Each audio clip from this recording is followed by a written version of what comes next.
নমস্কার বন্ধুরা, সবাই কেমন আছো? আশা করছি সবাই খুব ভালো আছো। কিচেন অফ দেবশ্রী নতুন একটি রেসিপি ব্লগে তোমাদের সবাইকে স্বাগত জানাচ্ছি।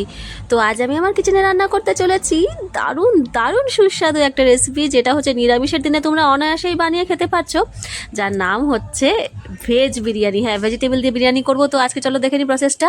বিরিয়ানি চাল নিয়েছি এখানে আমি ওই 1 কিলোর একটু বেশি নিয়েছি চালটা।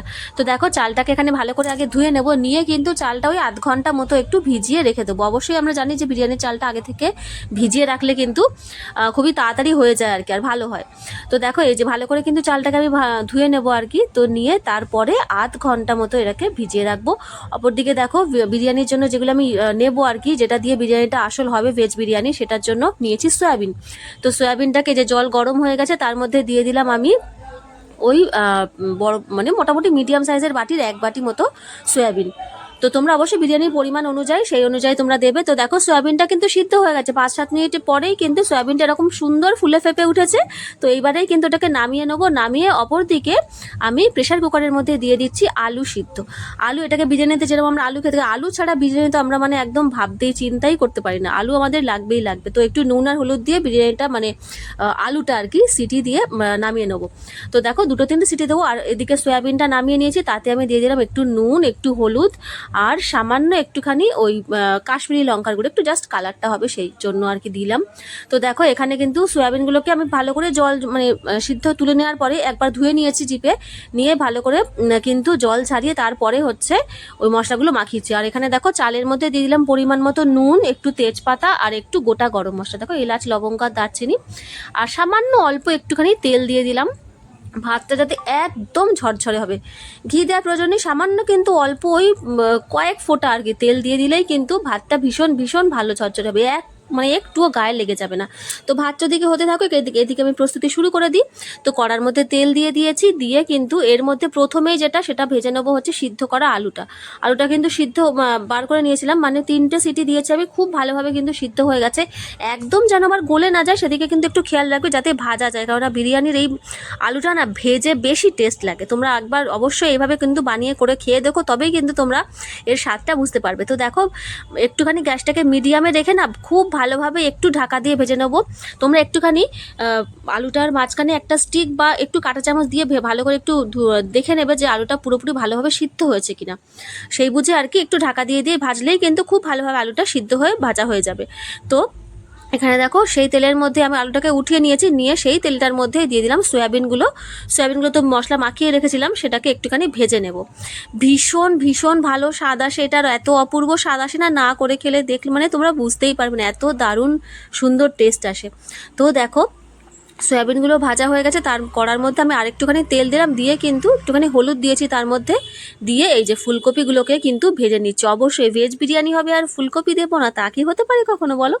যত রকমের ভেজিটেবলস দেওয়া যায় তোমরা কিন্তু তত রকমের ভেজিটেবলস দিতে পারো। আমি কিন্তু এখানে এই ফুলকপি, সয়াবিন এইগুলোই কিন্তু ইউজ করেছি। তোমরা চাইলে গাজর, বিনস সমস্ত কিছু কিন্তু ইউজ করা যায়। তো এই দেখো, আর একটা মশলা আমি বানিয়ে নিচ্ছি। এখানে কাজু বাদাম নিয়েছি ওই 8-10টা, না 10-12টা মতো নিয়েছি। চাল মগজ নিয়েছি এখানে 3 চামচ মতো, বড় 3 চামচ মতো নিয়েছি। আর এখানে নিয়েছি কয়েকটা কাঁচা পাকা লঙ্কা মিশিয়ে, আর আদা নিয়েছি 1.5 ইঞ্চি মতো। এটা দুটোর মশলা করব, এই যে পনিরের একটা তরকারি করব সেটার মশলা প্লাস বিরিয়ানির মশলা। তো পনিরগুলোকেও কিন্তু টুকরো টুকরো করে কেটে নিয়েছি। হ্যাঁ, আজকে বিরিয়ানি সার্ভ হবে কিন্তু পনির দিয়ে, আর পনিরটাও কিন্তু এমন সুস্বাদু করব যেটা বিরিয়ানির সাথে একদম জাস্ট মানে পুরো কম্বিনেশনটা অসাধারণ। তো দেখো, এখানে কিন্তু এই যে ফুলকপিটা আমার খুব লাল লাল করে কিন্তু সুন্দর করে ভেজে নিয়েছি। তারপরে সেটাকে উঠিয়ে কড়াই সামান্য একটু তেল দিয়ে, একটা তেজপাতা দিয়ে এখানে দিয়ে দিলাম 2টো ছোটো সাইজের টমেটো পেস্ট। আর তার মধ্যে যে মশলাটা আমি বানিয়েছি দেখালাম, চাল মগজ, কাজু বাদাম, কাঁচা লঙ্কা আর হচ্ছে আদা, সেই পেস্টটা কিন্তু এখানে আমি 2 চামচ দিয়ে দিলাম। দিয়ে এখানে একটু হলুদ, নুন আর জিরের গুঁড়ো দিয়ে দিলাম। দিয়ে কিন্তু এটাকে ভালোভাবে একটুখানি কিন্তু কষিয়ে নেব। মশলা যত ভালোভাবে কষা হবে ততই তো রান্নার স্বাদ বাড়বে, তাই না? তো দেখো, ভালোভাবে কিন্তু এখানে কষিয়ে নিচ্ছি। সামান্য কিন্তু একটুখানি জল দিয়ে কষাতে পারো, কারণ মানে যাতে মশলাটা কিন্তু পুড়ে না যায়।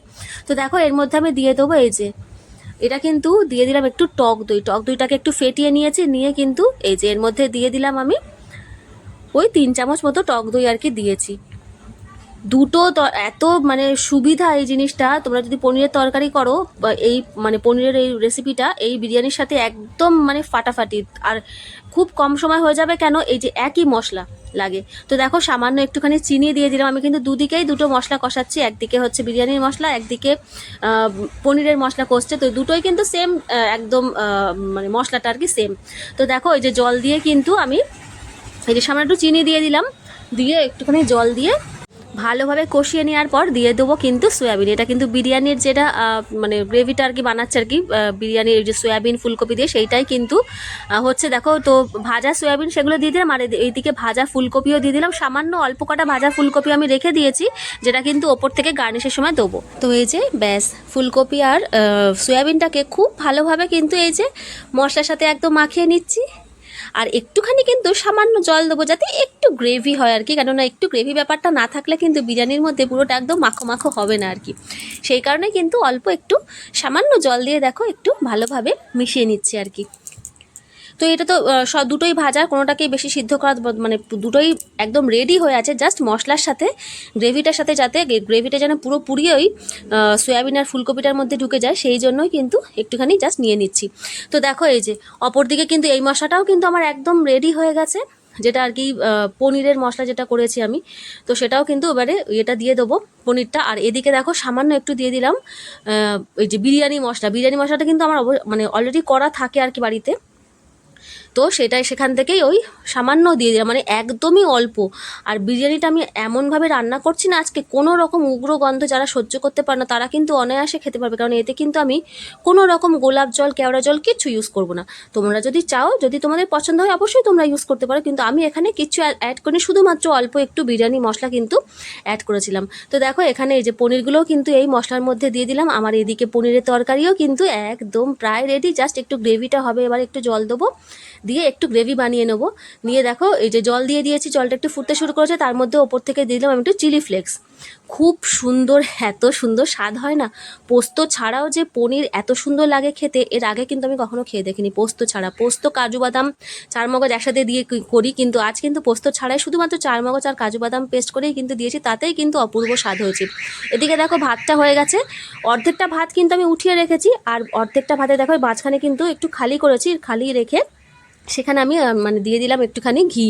আর চার সাইডেও কিন্তু একটুখানি ঘি, মানে যতটা তাড়াতাড়ি করা যায় আর কি। একদম অল্প সময়ের মধ্যে এই কিন্তু বিরিয়ানিটা তোমাদের রেডি হয়ে যাবে। তো দেখো সামান্য একটু দুধের মধ্যে আমি অল্প 2-3 ফোঁটা, মানে 2 থেকে 3 ফোঁটা, এর থেকে বেশি নয়, হচ্ছে মিঠা আতর একটুখানি গুলে রাখলাম, যেটা আর কি এর মধ্যে দেবো। তো এই যে দেখো লেয়ারে লেয়ারে দিয়ে দিচ্ছি, পুরো ভাতের উপরে খানিকটা লেয়ার দিলাম ওই যে সয়াবিন আর হচ্ছে ফুলকপি যেটা করেছিলাম গ্রেভিটা সেইটা।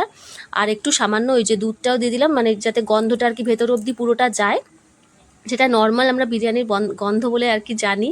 খুব ভালো, মানে বয়স্করা বা যারা বড়রা আমাদের মা জেঠিমারা থাকে, তারা কিন্তু অনেক সময় উগ্র গন্ধটা না নিতে পারে না বিরিয়ানি। তো তাদের জন্য একদম পারফেক্ট এই ভেজ বিরিয়ানিটা। প্লাস নিরামিষের দিনে, যে কোনো দিনে কিন্তু মানে বাড়িতে কোনো অনুষ্ঠান হচ্ছে নিরামিষে পুজোর দিনে, সেই দিনেও কিন্তু এটা খুব ভালো একটা রেসিপি।